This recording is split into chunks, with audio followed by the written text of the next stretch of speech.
우리 앞뒤로 좌우로 보시고 이렇게 크게 축복하시고 인사하시고 하나님과 작전 타임을 맞춰야 합니다. 예전에는 이런 이야기들을 많이 했습니다. 과학이나 기술, 고고학이나 천문학이나 이런 것들은 성경을 위배되는 학문으로서 오히려 하나님의 일을 막는다 이렇게 해서 많이 좀 경계시했어요. 그런데 최근 들어서는 오히려 천재적인 물리학자나 세계적인 이런 과학자들이 오히려 성경의 말씀을 경험하고 하나님께로 돌아옴으로 인해서 이들의 연구 결과와 모든 지식과 학설이 오히려 끝자리에 가면 전부 하나님의 말씀에 맞다는 거예요. 그래서 이제는 하나님의 말씀과 과학적 지식과 이 모든 이론적 바탕이 오히려 하나님이 하시는 일과 성경이 더 분명하다는 것을 증거하는 도구로 지금은 사용되고 있습니다. 그래서 오늘도 우리는 이론이나 지식이나 합리적인 사고에만 매지 말고 이 모든 것을 뛰어넘어서 일하시고 역사하시는 하나님을 만나고 그 주님을 의지하면서 전능하신 하나님께 예배하는 그런 우리의 삶이 되시기를 주님의 이름으로 축복합니다.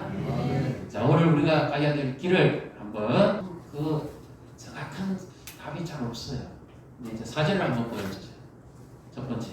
자, 잘 보이세요? 이것이 경제 구글어스로 찍은 홍해 장소입니다. 지금의 지명 한복판에 이 위쪽 제가 보시는 쪽 이쪽에서 수에즈 운하가 있고 이쪽이 아카바마입니다. 이쪽이 이스라엘 쪽이고 이쪽이 이집트 쪽인데 홍해가 그 두 줄기 속에서 나오죠. 성경이 보내는 홍해는 두 개가 합쳐졌습니다. 이것을 이제 왜 하나님께서 홍해의 길로 가라고 하셨는지 그 궁금증을 한번 풀어봅시다. 그 다음 사진 한번 보여주세요. 여기는 옛날 그 성경 당시의 지도 위에 이렇게 그 이스라엘 백성들의 그 출애굽 경로를 표시를 해놨습니다. 그런데요, 놀라운 것은 이 성서 지리학자들 그리고 성지순례를 전담하는 이분들이 보통 관광으로 못 가고 특별 차량을 대신해서 가야만 되는 아주 험지입니다. 그래서 이스라엘 백성들이 홍해 길로 돌아갔다는데 과연 그 길이 어느 길인지 알고 보니까 길이 없습니다. 길이 없는 길. 그래서 하나님이 없는 길을 왜 돌아가라고 하셨느냐. 이것이 우리에게 아주 중요합니다. 하나님은 길이 없으면 길을 내시는 분입니다. 있습니까? 우리 인생의 길, 미래의 길도 길이 없으면 하나님은 길을 내시고 인도하시고 누구가 개척하는 그 길을 쫓아가는 하나님이 아니고 하나님이 새 역사를 이루고자 하실 때는 길이 없으면 아예 새 길을 만들어버립니다. 하나님을 따라가는 것만 길입니다. 하나님을 멀리하면 길이 없어요. 이떤 길도 하나님을 따라가야만 그 길을 발견할 수가 있는데요. 이제 그러면 그걸 제가 조금 더 말씀에 그 근거에서 좀 더 깊숙이 한번 들어가 보겠습니다. 보세요. 이제 저기 이제 오른쪽에 이제 홍해 바닷가를 이제 오늘날 홍해 그러니까 그 수위지만 홍해 홍해를 이렇게 보고 있고요. 시원하시죠? 그런데 저 홍해가 화면에 나오는 바로 저게 빅토 호수예요. 호수로 변해 있다. 이집트의 병거의 모습을 지금 보고 있고요. 이집트 고고학 박물관에 있는 그 당시 비슷한 연대의 병거의 모습을 우리가 보고 진짜로 저런 마차를 타고 쫓아왔다는 거죠. 그렇죠. 인도하셨고 바로와 그 쫓아온 그 특수부대 바로의 병거와 그 군사를 아시고도 하나님은 그 길로 인도하셨는데요. 하나님의 작전 타이밍은 우리가 생각하지 못합니다. 왜 우리가 믿음을 가지기 어려운가 하면 이집트나 이 세계적인 지식의 기초는요 바로 이 세 가지 기둥으로 이루어져 있거든요. 합리와 수사와 논리입니다.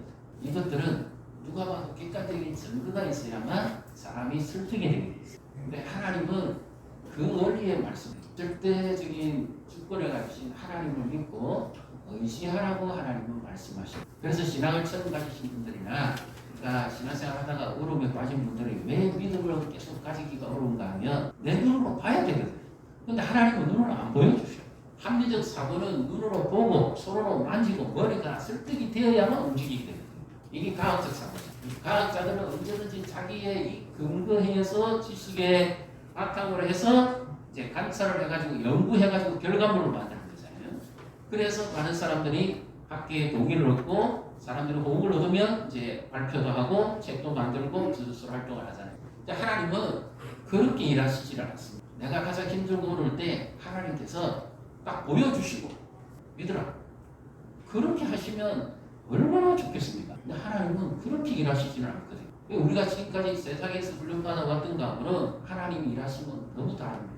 작전이 맞아야 되잖아요. 지금 저 파리 올림픽 하고 있잖아요. 감독이나 코치들과 선수들이 팀워크가 잘 맞고 작전이 제때 툭 이루어지는 팀을 보면 생각 외로 우수한 성적을 지금 기록을 갱신하고 있죠. 못하는 사람들도 이상하게 성적이 자꾸 향상됩니다.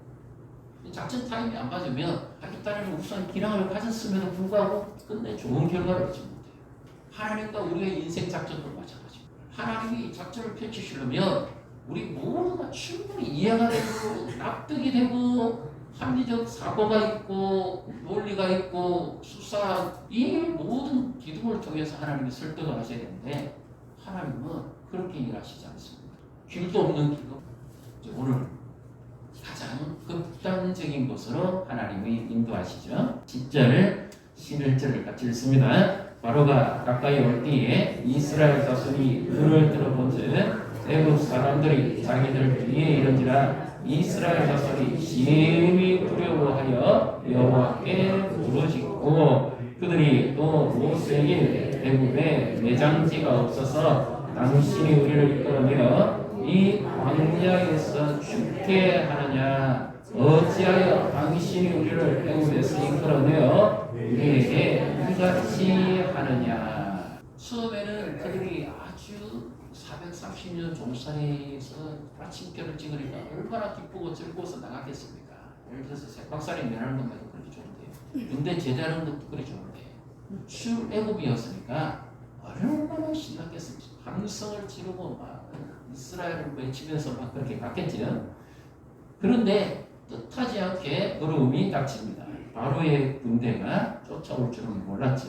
여유있게 가다가 보니까 말 소리도 들리고 멀리서부터 엄청난 모래바람이 일어난 거 아니에요. 보면 영화 같은 거 보면 한두 대가 아니라 병거만 특별히 선정한 병거만 600대입니다. 그리고 그 외에 전차 부대가 따르는 거죠. 그러니까 이스라엘 백성이 남녀노소 합해서 200에서 300만 명이라 하더라도 이 중무장하고 철저하게 준비된 이 군대와 싸웠으면 이길 방법이 없죠. 우리나라 사람 같으면 모릅니다. 한 6명대 한 명씩 하면 죽기 사별하면 이길 수도 있을 것 같아요. 우리나라 사람이라면. 이스라엘 백성은 그러지 못했어요. 두려워가지고 머리채가 잡힐 것 같은 거예요. 얼굴 떨면서 두려울 때 나타나는 본성이 있습니다. 믿음이 언제 나타나는가 하면 두려운 상황에 믿음을 보이는 사람이 진짜 믿음을 가진 사람. 평상시에는 믿음이 큰 믿음이 잘 나타납니다. 누가 봐도 정말 절망적이고 희망도 없고 두렵다고 생각할 때 믿음을 가진 사람. 그 사람이 정말 믿는 사람. 두려워하는 것은 누구나 두려워할 수 있습니다. 환경 때문에 두려워할 수도 있고 현실 때문에 두려워할 수도 있고 여러 상황 때문에 두려워할 수도 있습니다. 자기 자신의 약함으로 인해서 지금 이 애굽의 군대에 비해서 이스라엘 백성들은 한없이 부족하잖아요. 노예잖아요. 이제 자유복이 됐지만 그래서 그들은 심히 두려워합니다. 여러분 무엇 때문에 두려워합니까? 오늘날 속에서 어떤 상황이 가장 두렵습니까? 두렵게 하는 요소가 뭡니까? 하나님은 우리에게 결코 두려움을 주시는 분이 아닌 줄 믿으시기를 바랍니다. 그래서 두려워하는 자는 사랑 안에서 온전히 이루지 못했다. 하나님 우리에게 주시는 마음은 두려워하는 마음이 아니요. 두려움을 주는 대상은 사단이에요. 사단은 두려움과 공포로 우리의 마음을 흔드는 거죠. 그 마음을 흔든다는 결론은 믿음을 흔든다는 뜻입니다. 이들이 하나님의 능력을 경험하고 기뻐서 두 손 들고 자신 있게 나왔지만 이 애국의 군대를 보고 죽여가는 소리를 듣는 순간부터 믿음은 보이지도 않고 두려움에 갇히고 있습니다. 이사야 41장 10절에도 두려워 말라 내가 너와 함께 함이라 놀라지 말라 나는 내 하나님이 됨이니라 내가 너를 굳세게 하리라 참으로 너를 도와주라 나의 오른손으로 너를 붙들리라 이렇게 말씀하죠. 두려워하지 말아야 될 이유가 뭡니까? 하나님이 함께 하시기 때문에 믿습니까?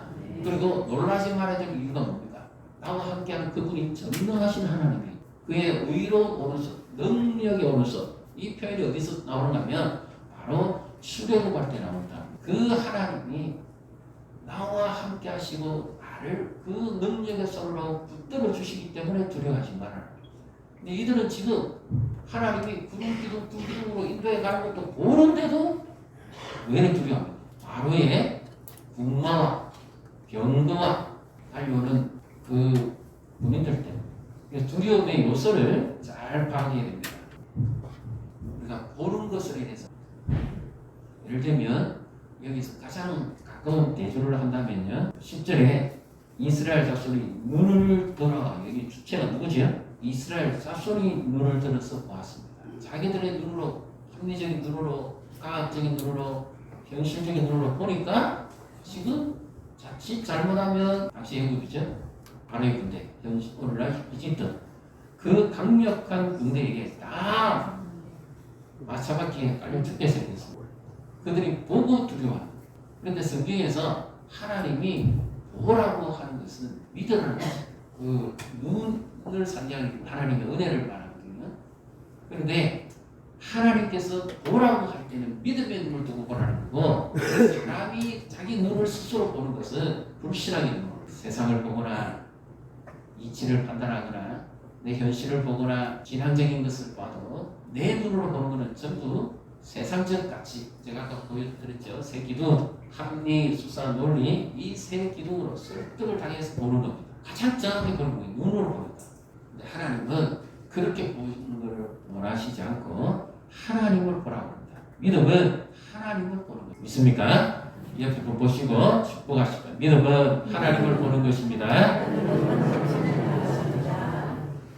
이거 하나님이 눈에 보이십니까? 안 보이십니까? 그러니까 두려워하는 거예요. 하나님은 자꾸 믿어라 이렇게 말씀하시지만 내 눈이나 내가 듣는 말이나 모든 현실은 내가 믿는 쪽으로 가는 게 아니라 반대쪽으로 가는 거예요. 그러니까 두려워해요. 하나님을 바라봐야 돼요. 현실을 바라보고 상황을 바라봐서는 두려워 견디지를 못하세요. 뒤에만 애국 군대가 있습니다. 앞에는 홍해 바다가 있는데 더 두렵죠. 바다는 죽음을 상징하는 거기 들어가면 다 빠져 죽는 거예요. 그러니까 이들이 사방에 도피할 곳이 없는 겁니다.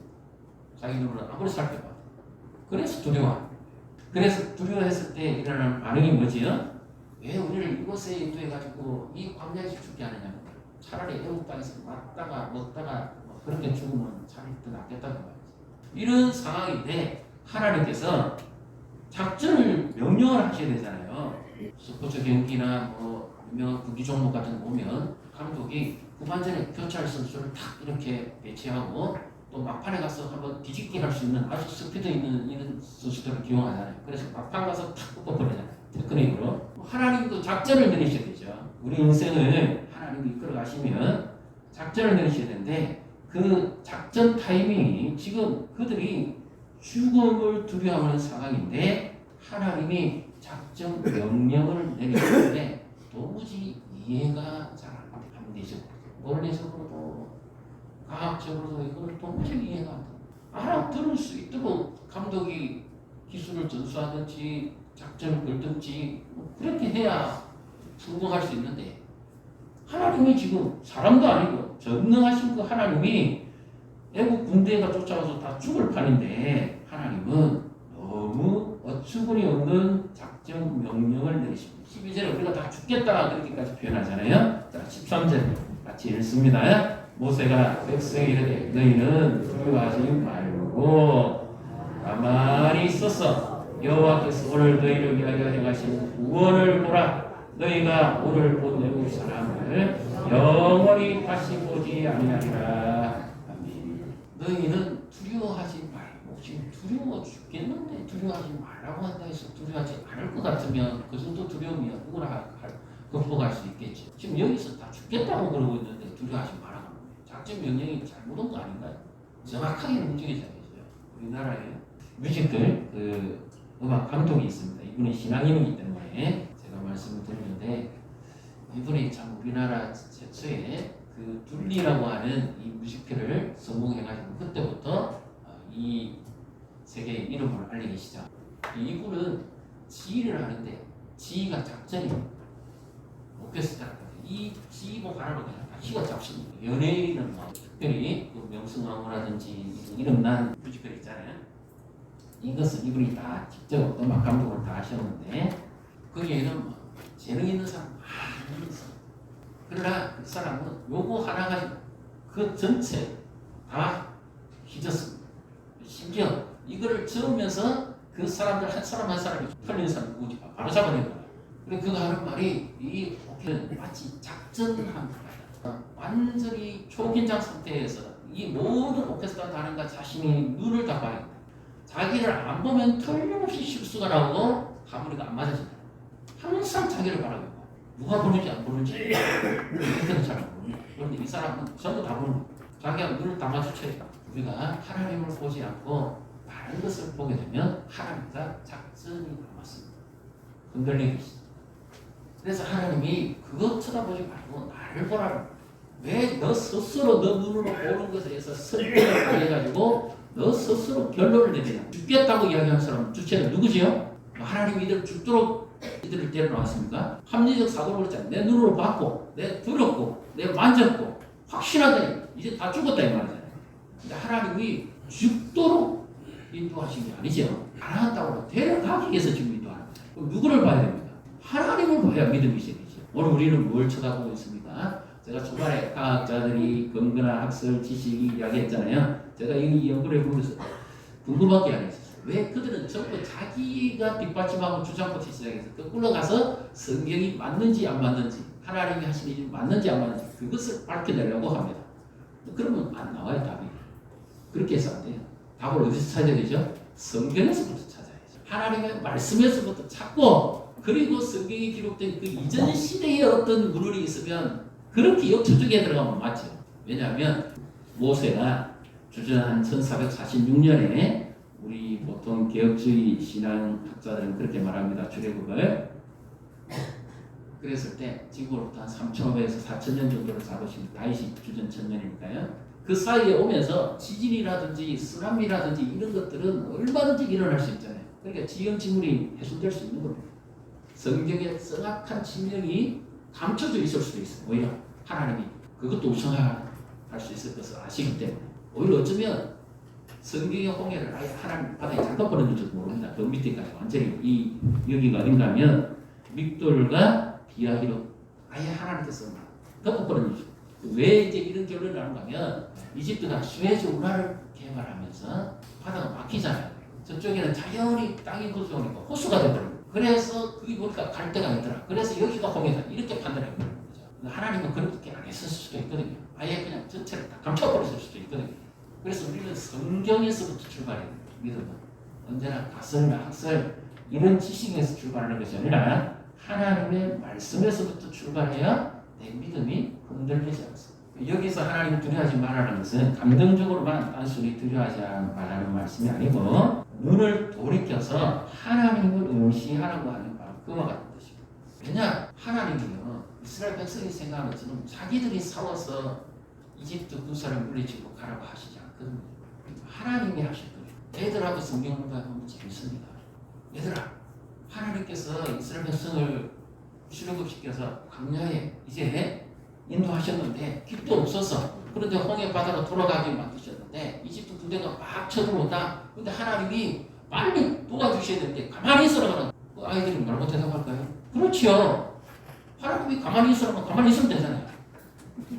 이스라엘 백성들이 싸워서 이길 거 아니니까 하나님이 가만히 있으라면 가만히 있으면 되는 그게 믿음이잖아요. 이게 믿음이에요. 하나님이 하실 거예요. 그래서 두려워하지도 말고 가만히 있으라. 여기 가만히 있다는 것은 정말 부동자처럼 이렇게 가만히 서 있는데 이것을 말하는 게 아니고요. 믿음의 자세를 흐트리지 말라는 뜻입니다. 하나님께서 하실 것인데 우리가 왜 이 믿음 생활에 많은 두려움과 방해를 받는가 하면 우리는 신앙생활을 하면서도 특히 우리나라 사람들은 내가 해야 된다고 이 주체성이 굉장히 강합니다. 마르바톤이라는 사람이 쓴 안식이라는 책에 보면요, 우리가 경계해야 될 게 많이 나옵니다. 진정한 안식은 언제 누리느냐? 내가 그치는 순간부터 안식이다. 일을 거치고 내 열심을 거치고 쉬면서 하나님이 어떤 분인지를 생각하고 머무는 시간이 안식의 시간이에요. 내 열심에 빠져가지고 심지어 우리가 가장 경계해야 될 게 하나 있는 뭐냐면 내가 하나님처럼 되고자 한다. 내 열심. 그래서 신앙생활이 오히려 그것으로 인해서 방해를 받는다. 하나님이 일하실 것을 믿고 기다리는 그때의 안식이 주어진다. 그러면서 그 안식은 축제와 향연으로 가야 됩니다. 그냥 멈추는 것으로 끝내서 안 되고 그래서 하나님의 인재를 갈망하고 하나님을 만나야만 비로소 안식이 주어진다. 우리가 예배하고 기도하는 중요한 이유가 내 열심과 내 열정을 내려놓고 이 시간에 하나님이 내게 임하시고 하나님이 내게 말씀하시기를 기다리는 거죠. 이것이 예배잖아요. 하나님이 말씀하시기를 기다리고 멈춰야 돼요. 그렇게 할 때 하나님께서 내 마음에 지성소에 침묵하시듯이 조용히 말씀하시는 것이 들려온다는 겁니다. 그전에는 내가 눈으로 보고 귀로 들었고 내가 판단했던 것이 주체가 되어서 하나님을 바라보게 하는 것을 자꾸 방해한다는 거예요.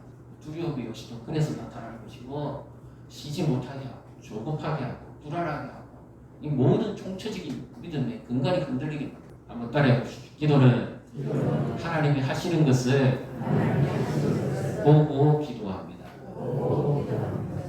우리의 기도는 보통 내가 원해서 하나님께 하나님 이렇게 도와주십시오. 하나님 이렇게 일해 주십시오. 하나님 이런 은혜를 베풀어 주십시오. 이렇게 내 중심에서 내가 보는 관점에서 기도를 많이 하잖아요. 성경의 믿음에 하나님이 어떻게 일하시는 것을 보고 기도합니다. 하나님을 향해 눈을 떠야 돼요. 하나님과 작전이 맞아야 돼요. 지금 작전이 잘 맞고 있습니까? 하나님을 바라보고 계십니까? 하나님 말씀하시는 것이 귀에 들려옵니까? 내 눈으로 보는 것보다 하나님 내게 말씀하시는 것이 내 마음에 와닿습니다. 그리고 가만히 있으라는 것은 시간 타임도 있습니다. 작전을 걸 때는 그냥 하지 않잖아요. 타이밍이 있잖아요. 야구 같으면 번트를 할 때 타이밍이 있잖아요. 바로 타이밍이 맞아야 됩니다. 지금 이스라엘 백성들이 지금 움직일 때는 지휘자가 이 지휘봉을 가지고 온 오케스트라가 온 관중의 마음을 다 손쉽게 휘저는 것처럼 타이밍이 있어요. 악기가 자기가 연주해야 될 그 시간 타이밍에 맞춰서 되죠. 하나님의 작전도 마찬가지입니다. 우리 인생을 향해서 하나님이 작전을 거시는데 타이밍이 있어요. 기도하고 하나님이 일하실 때까지 기다립니다. 아무리 그러면 하나님이 먼저 일하시고 하나님이 언제든지 앞서가시는 것을 보고 따라가. 이것이 믿음. 하나님이 먼저 하시고 전 타이밍. 하나님이 내 인생을 향한 타이밍이 있어요. 일하실 때가 기다려야 될 때가 있어요. 지금 여러분은 어떤 상황입니까? 기다릴 때입니까? 움직여야 될 때. 이 타이밍을 놓치면 안 되죠. 족이 되는 것입니다. 작전.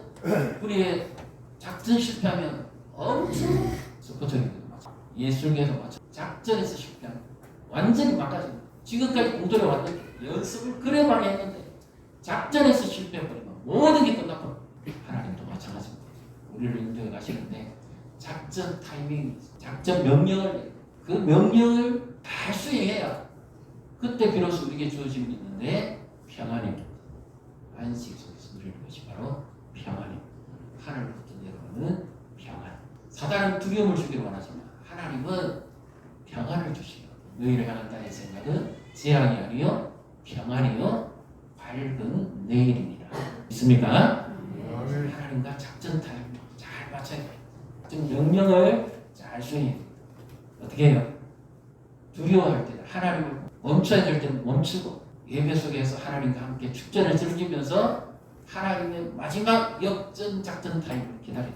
어떻게? 하나님이 사오시고 무더운 날씨지만 지치기도 하고 피곤하기도 하시겠지만 영적 힘과 회복을 통해서 하나님과 더 깊은 교제를 누리시고 이후에 역사하실 하나님을 기대하면서 동행하시기를 주님의 이름으로 축복합니다.